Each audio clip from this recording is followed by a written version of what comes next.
जोहार हजारीबाग। मैं फैज़ अनवर, आप देख रहे हैं जोहार हजारीबाग।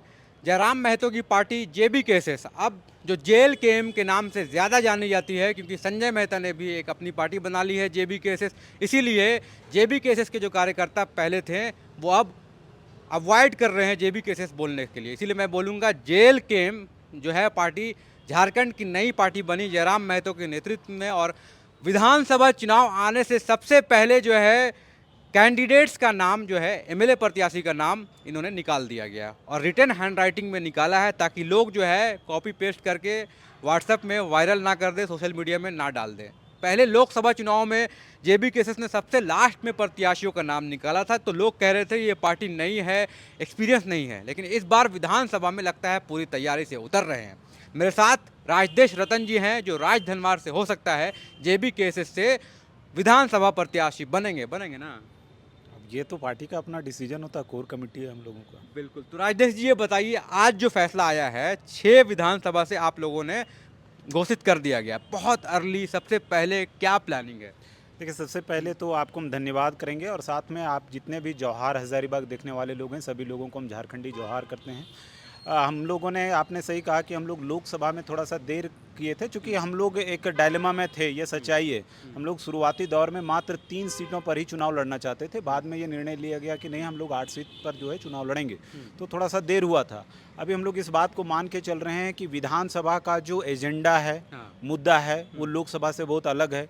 दूसरी बात, हम लोग इस बात को भी मान करके चल रहे हैं कि किस प्रकार से थोड़ा-सा अर्ली जो है वो प्रत्याशियों की घोषणा करके और ज़मीन तक, बूथ तक जो है वो अपनी आवाज़ और अपना पहुँच जो है वो पहुँचाया जाए। सही फील्ड में एक्टिव हो जाए, है ना? इसीलिए भाजपा कांग्रेस सोच भी नहीं सके और आप पहुंच जाए, है ना? निश्चित रूप से यही एक योजना है और ताकि लोगों में एक एक्सेप्टेंस भी आए, क्योंकि कई बार आपको इस बात को मानना पड़ेगा कि हम लोग नया पार्टी हैं और विधानसभा में लगभग मैंने सारे सीटों पर लड़ रहे हैं।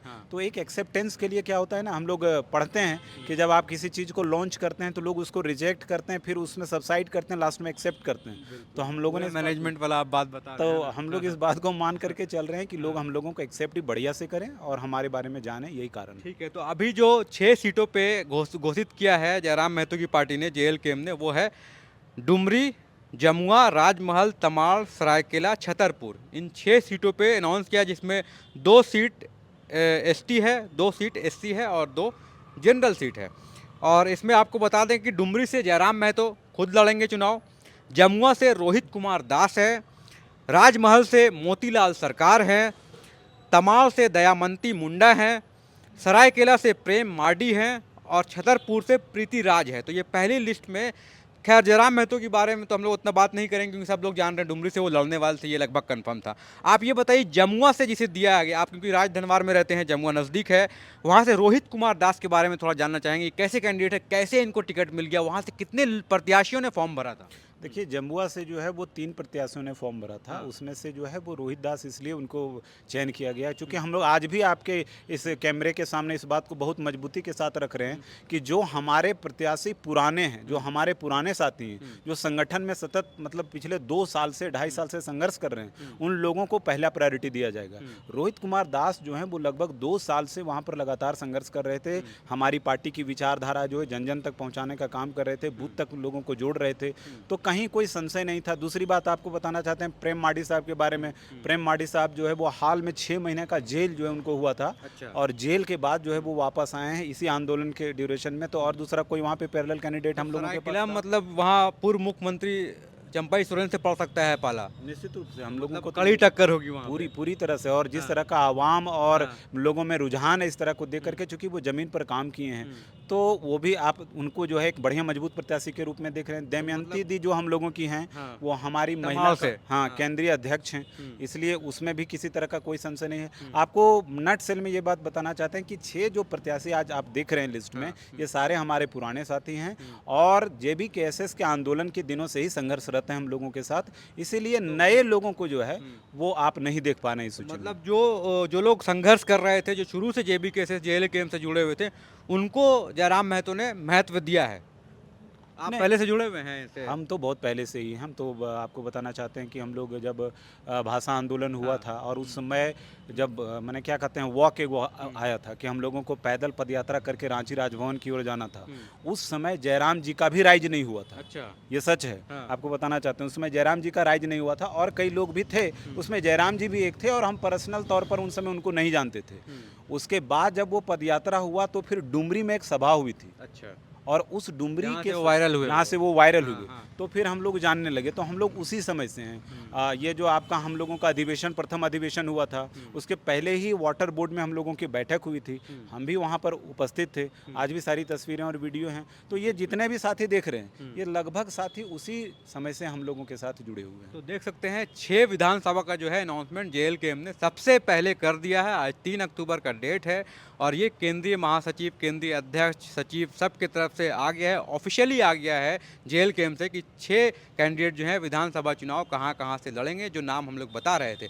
अब बच गया सेकंड लिस्ट। तो सेकंड लिस्ट में क्या 6 नाम रहेंगे, 10 नाम रहेंगे, 12 नाम रहेंगे और कहाँ कहाँ से रहेंगे और क्या उसमें राजधनवार से आपका नाम रहेगा, इस पे बहुत लोग चर्चा करना चाहते हैं। क्या होगा? देखिए, पहली बात तो आपको हम बताना चाहते हैं कि बहुत जल्द आप देखेंगे कि 1-2-3 दिन के अंदर जो है वो सूची जारी हो जाएगी। और कर्नल एकासी की मतलब नहीं, second इसी list। तरह से सेकंड लिस्ट, मतलब हम लोग चाहते हैं कि क्रम में जो है वो क्षेत्र को ध्यान में रखते हुए और उसको निकालें। अब दूसरी बात रही हमारे लिस्ट की, तो हम आपको बताना चाहते हैं हम केंद्रीय सचिव के साथ जो है हम कोर कमेटी सदस्य भी हैं और हम अपने आप को कैमरा में भी बोलते हैं हम पढ़े लिखे व्यक्ति हैं। इसका मतलब होता है कि अनुशासन जो है वो हमसे अपेक्षित है कि भाई ये अनुशासित है। हम चूँकि पार्टी के एक अच्छे सिपाही हैं, एक अनुशासित सिपाही हैं और निश्चित रूप से राजधनवार में मेरी जो है वो प्रतिबद्धता है सीट को लेकर के, इसमें कोई संशय नहीं है। लेकिन जो अपना कोर कमेटी और पार्टी संसदीय बोर्ड का स्क्रीनिंग कमेटी का जो भी निर्णय होगा हम उसका स्वागत करते हैं। उम्मीद है कि जल्द ही जो है आप दूसरी सूची देखेंगे। बिल्कुल। तो जब सेकंड सूची आएगा तो वो बहुत इंटरेस्टिंग होगा क्योंकि इस सूची में ऐसे लोग आए हैं जो बहुत ज़्यादा पॉपुलर नहीं थे, जैसे मनोज यादव, देवेंद्र और उसके बाद फिर मोतीलाल महतो थे उसमें। उसमें राजदेश जी हैं जो शुरू से जुड़े हुए हैं इससे, और भी कई चेहरे हैं। और मांडू का सीट क्या जयराम महतो खुद लड़ेंगे, ये भी संशय में चल रहा है। तो अभी मांडू का नहीं निकाला जयराम महतो ने, क्या सस्पेंस है या मूड बदल दिया उन्होंने कि कहीं और नहीं, से अभी उसमें सस्पेंस क्रिएट रहेगा। अभी आपको रहेगा। बताना चाहते हैं क्योंकि एक सीट जो कंफर्म हुआ उसके बाद एक सीट और उनका लड़ना तय है। हाँ। उसमें से मांडू भी हो सकता है, हाँ। कभी गोमिया के भी लोग उनको जिद करें। हमको लगता है कि जहाँ जहाँ से हम लोग चुनाव लड़ रहे हैं हाँ। सारे लोग, आप राजधनवार की भी बात कर लीजिए तो हाँ। वहाँ भी लोगों को पूछेगा तो वो लोग कहेंगे कि जयराम जी का वेलकम वो है। अभी डिसाइड कर रहे हाँ, हैं। तो वो डिसाइड कर रहे हैं। वो बहुत मैंने इसको लेकर के जो है वो आप हाँ। ये मान के चलिए कि सेकंड लिस्ट में आप मांडू का नाम नहीं देखेंगे। सेकंड लिस्ट में भी नहीं दिखेगा। देखेंगे। अच्छा। ठीक है, इसके बाद जो है वो आगे मतलब वो आगे सस्पेंस लास्ट तक जाएगा, लास्ट लगता है। तक जाएगा। अभी लास्ट तक हो जाएगा। तो यही है, हम लोग बात कर रहे थे राजदेश जी से, जो हो सकता है राजधनवार में इनको टिकट मिलेगा एमएलए के लिए, क्योंकि वहाँ भी कैंडिडेट कई हैं जिन्होंने फॉर्म भरा था। और जैसा ये बता रहे हैं कि जो पार्टी डिसाइड कर रही है कि जो पहले से आंदोलन में जुड़े हुए हैं उन लोगों का इन 6 सीटों से नाम आया है एमएलए के लिए। ऑफिशियली अब वो डिक्लेयर हो चुके हैं। अब जेबी केसेस जेएलकेएम के पास बहुत टाइम होगा, बीजेपी और कांग्रेस के कैंडिडेट से ज़्यादा टाइम होगा प्रचार करने का। तो क्या लोकसभा से ज़्यादा प्रभाव इस बार जयराम महतो की पार्टी जो है वो कर पाएगी, प्रभाव ज़्यादा कर पाएगी, ये देखना बहुत दिलचस्प होगा। और सबसे बड़ी बात, हज़ारीबाग सीट जो है, हज़ारीबाग के आसपास जितनी सीटें हैं, बरही, बरकट्ठा, रामगढ़, मांडू, ये कब डिसाइड करेंगे, इसका सस्पेंस बरकरार है और लोग इंतज़ार कर रहे हैं। कब तक उम्मीद करें हम लोग हज़ारीबाग के आसपास की सीटों का? बहुत आप जल्द ही देखेंगे। हम आपको बताना चाहते हैं कि चूँकि हम लोग इस बात को मान के चल रहे हैं कि हम लोग नई पार्टी हैं और आवाम तक पहुंचने का ये जरिया है कि आप पहले हम लोग आएँ। चूँकि और सारी पुरानी पार्टियां हैं तो उनका अपना पहले से कैडर वेडर सब कुछ बना हुआ है, बूथ तक लोग पहुँचे हुए हैं। हम लोगों को थोड़ा उसमें समय लग रहा है, लेकिन आप देखेंगे कि अगला 10-15 दिन में जो है वो लगभग सारी सीट जो है वो क्लियर हो जाएगी। हम लोग समीकरण को भी ध्यान में रख करके चीज़ों को देख रहे हैं और जल्द से जल्द आप देखेंगे सीट आ जाएगी। बिल्कुल, बहुत धन्यवाद राजदेश रतन जी। और फिर आपसे मिलेंगे जब आपके क्षेत्र में आएंगे, आपको टिकट मिलेगा तो फिर बात करेंगे एक बार। आपका फिर से हम धन्यवाद ज्ञापन करते हैं, सभी देखने वाले को जोहार करते हैं।